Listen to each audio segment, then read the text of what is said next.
કાળુબેન વડે હે આ ભાજી વાવી જોઈએ ક્યાં વાવી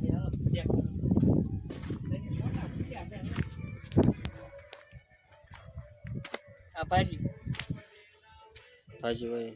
નાની છે મોટી થાય પછી આપણે ભજીયાનો પ્રોગ્રામ કરીશું કા તો ત્યાં લગી અમારે તારે વાટે રહેવાનું એટલે તો આપણે કામમાં જ લાવશું આમાં ત્યાં સુધી પછી આપણે ભજીયા આપણે બનાવશું છે તે ભાજી હજી મેથી નાખી છે આયા કોથમરી છે આયા પણ હજી વાર લાગશે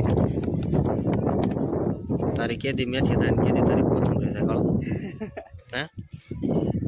એમને કાલ તું કેમ પ્રોગ્રામ બનાવ્યો પેલા એ તો કે કાલ તો રાતે 2 વાગે હું ગાડી ઉતારવા જાઉં પ્લાસ્ટિક 500 રૂપિયા આજે આપણે 2 વાગે ને આપણો પ્રોગ્રામ 10 વાગે હતો 10 વાગે હું રામેશ્વરમાંથી કરે બરાબર તો રામેશ્વરમાંથી ડાયરેક્ટ સીધો પ્લાસ્ટિકની ગાડી ઉતારવા જાઉં એટલે પ્રોગ્રામ બનાવ્યો કાલ 1000 રૂપિયાનો દી પડ્યો 1000 રૂપિયા દી મારે પડે પૈસો થાય પડે હાલ